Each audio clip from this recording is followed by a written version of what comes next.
En este pequeño video pretendemos hacer un repaso de las tres materias anteriores a esta, los libros históricos del 1 al 3.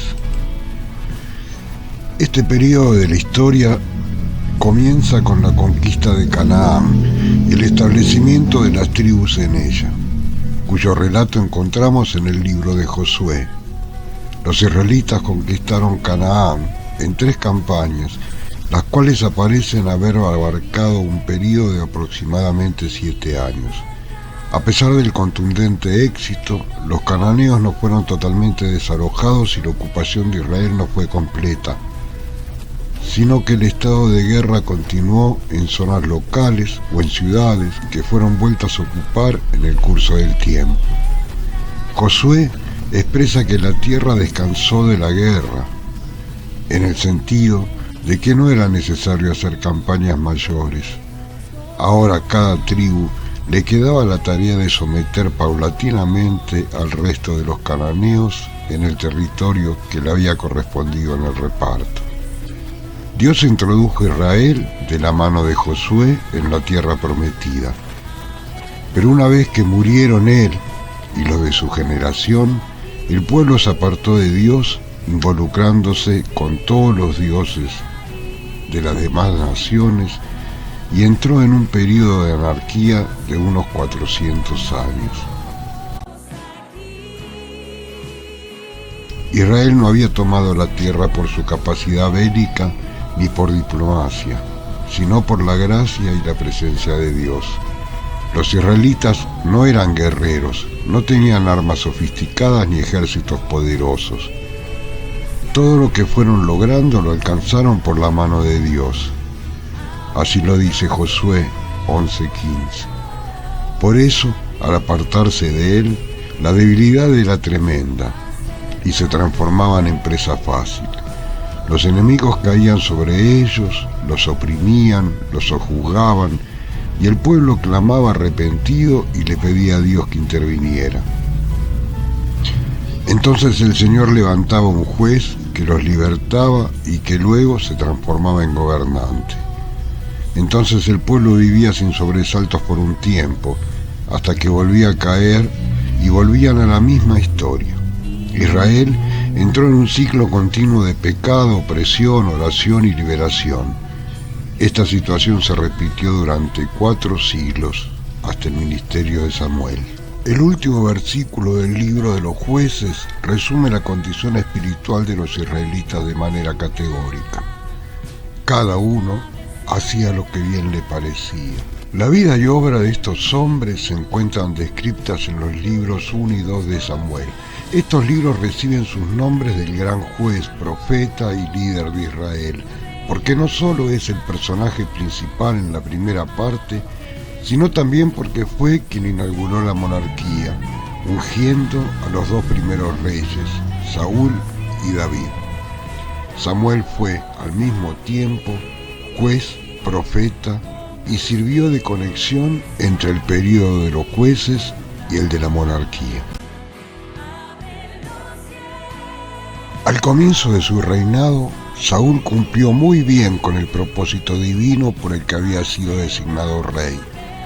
Hizo guerra a todos sus enemigos en derredor, y donde quiera que se volvía era vencedor.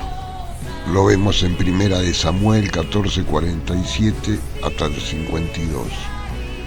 Además tenía el apoyo y consejo de un gran varón de Dios, Samuel, el hombre con más influencia en su país.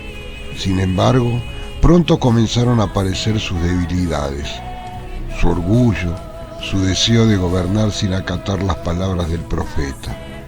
Su continua desobediencia lo llevó a ser desechado por Dios. El primer representante de la monarquía, entonces, Saúl, resultó un personaje nefasto en la historia de Israel. No supo distinguir entre lo material y lo espiritual. No fue prudente ni consagrado. Tampoco se pegó con intensidad a la presencia de Dios.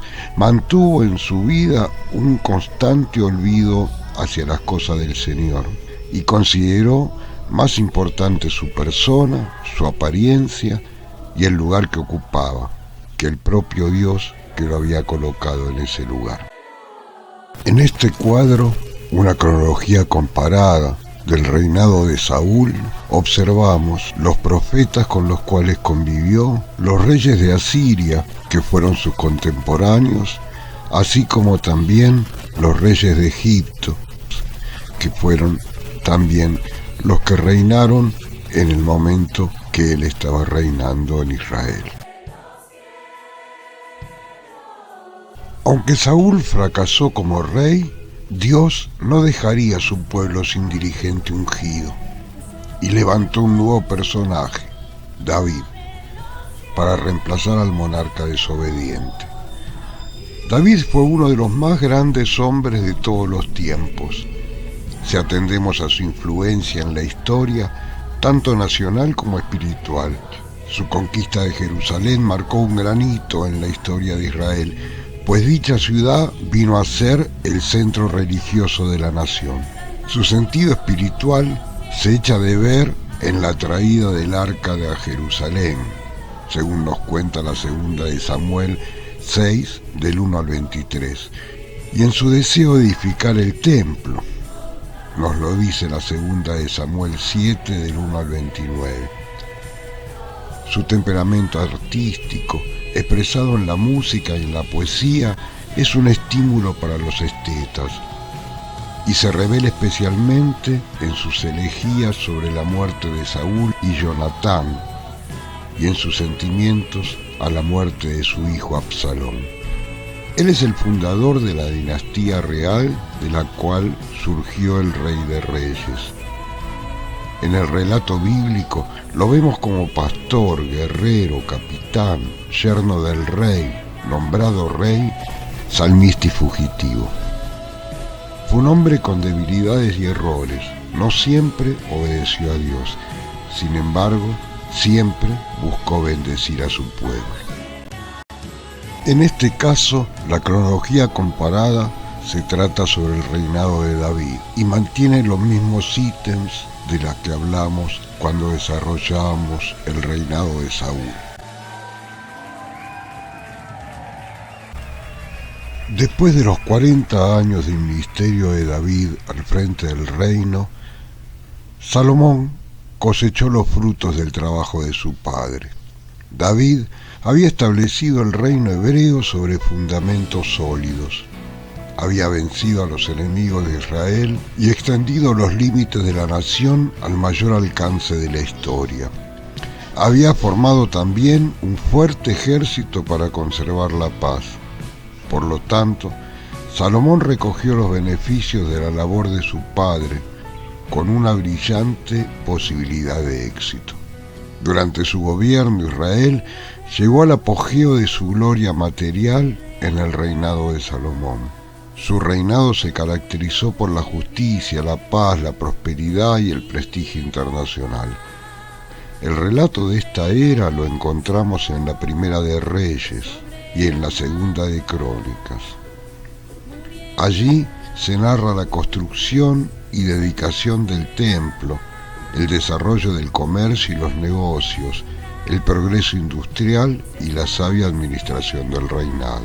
Salomón administró Israel con mucha sabiduría, armó un equipo de dirigentes competentes, mantuvo un ejército poderoso y logró una expansión comercial inédita que enriqueció al reino. Sin embargo, permitió que el lujo apartara su corazón de Dios, lo cual provocó que el reino, que había permanecido unido durante 120 años, se dividiera después de su muerte. Este es el cuadro cronológico del reinado de Salomón. Mantenemos la misma estructura que hicimos con el reinado de Saúl y de David. Verán que durante el reinado de Salomón no figuran profetas que lo hayan acompañado, que Tiglat-Pileser II fue el rey de Asiria que mayor tiempo fue contemporáneo a su reinado, que la dinastía 21 de Egipto va a caer para mediados del siglo IX por una dinastía libia que se va a mantener hasta el siglo VII.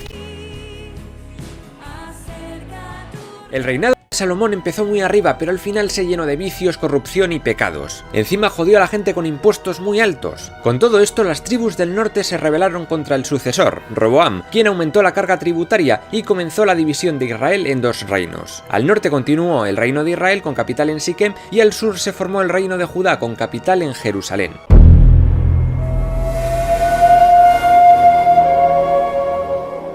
Fue Jeroboam I quien lideró esta rebelión contra el sur, contra Roboam, y extendió la idolatría por las 10 tribus del norte. Para ello creó 2 altares con becerros de oro, uno en Betel y otro en Dan, para no tener que ir todos los años a Jerusalén a celebrar la Pascua. Además, Jeroboam se alió con Sesong I, faraón de Egipto, conocido en la Biblia como Sisac, que acabó saqueando Jerusalén y todas sus riquezas, aunque Roboam siguió gobernando, pero como súbdito. Los sucesores de Jeroboam mantendrían luchas constantes contra Judá y los filisteos. En Judá, durante el reinado de Asa, se prohibieron los cultos a ídolos y echaron a todos los paganos, así como a los egipcios. Aliado con el rey sirio Ben-Hadad, luchó contra Israel, cuyas luchas se intensificarían con el reinado de la dinastía Omri en el norte, que acababa de subir al trono tras sangrientas luchas internas. Este rey Omri, en el año 885 a.C., trasladó la capital de Israel a Samaria, una ciudad construida estratégicamente sobre una colina. Para estar mejor protegidos, firmó un acuerdo con la ciudad fenicia de Sidón, casando a su hijo y sucesor, Acab, con Jezabel, hija del rey fenicio. Este matrimonio abrió de nuevo las puertas al culto de dioses fenicios al reino de Israel, algo que el profeta Elías no vio con buenos ojos. Cuando Acab llegó al trono, levantó en Samaria un templo a Baal y un palacio conocido como la Casa de Marfil. Luchó contra los asirios de Salmanasar III en la batalla de Karkar, junto a una gran coalición de reinos sirios y egipcios. Los asirios se retiraron, pero volverían. Atalía, hija de Acab, contrajo matrimonio con Joram de Judá, y esto dio lugar a un pequeño periodo de paz y reunificación entre los dos reinos. Pero esta tía resultó ser una loca de mucho cuidado, pues reinó con tiranía y trató de imponer el culto a Baal en Jerusalén. Trató de matar a todos los miembros de la casa de David, incluido su nieto y sucesor, que por suerte sobrevivió. Fue ungido rey. Atalía acabó asesinada y el templo a Baal en Jerusalén reducido a cenizas. El conflicto entre ambos reinos volvía a la carga. En el año 841 a.C., Jehú hizo algo parecido a lo de Joás. Dio un golpe de estado en Israel, mató al pagano de Acab, echó a Jezabel a los perros y purgó a su pecadora familia. Tras eso, fue ungido rey con la aprobación del profeta Eliseo y destruyó el templo a los Baales de Samaria. Jonás y la ballena. Este pequeño libro de la Biblia se sitúa más o menos por esta época. En él se nos cuenta la historia de Jonás, un profeta al que Yahvé encarga ir a predicar a la ciudad asiria de Nínive, la nueva potencia de Mesopotamia. Jonás se negó y trató de huir en un barco, pero en medio de una tempestad la tripulación le arroja al mar. Es entonces cuando un enorme pez se lo traga y Jonás está 3 días en sus tripas rezando hasta que lo vomita en la costa. Jonás, flipando, acepta ir a Nínive a anunciar que en 40 días sería destruida. Los habitantes ayunaron y Dios les perdonó, y Jonás quedó como un gilipollas, aunque al final se hace amigo de Dios. Los asirios acabaron con el reino arameo de Damasco, gobernado por Hazael en el 806 a.C. Jeroboam II fue coronado rey de Israel en el año 787 a.C. y como volvieron al paganismo, sus sucesores acabaron pagando tributos al rey asirio Tiglat-Pileser III. Sin embargo, el último rey de Israel, Oseas, que había sido impuesto por el asirio, se sublevó contra Sargón II en el año 722 a.C. ¡Error! La ira de Asiria no se hizo esperar. Israel desapareció y pasó a formar parte del imperio asirio. Tras esto hubo miles de deportaciones, lo que hizo que esta gente perdiese su identidad original. Ahora son conocidos como las 10 tribus perdidas. Paganos de otras naciones fueron llevados a Samaria para que se mezclasen con los israelitas que quedaban, y de ahí salieron los samaritanos, que serían como apestados para los judíos, pues adoraban a Yahvé, pero a su vez lo mezclaban con cultos extranjeros. La dividida en Israel muestra un fuerte contraste entre ambos reinos.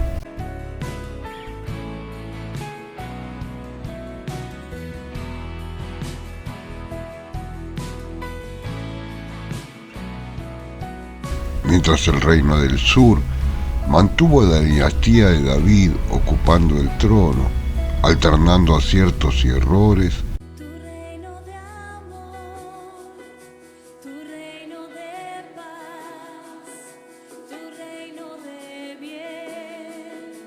en el reino del norte gobernaron 19 reyes pertenecientes a 9 dinastías diferentes.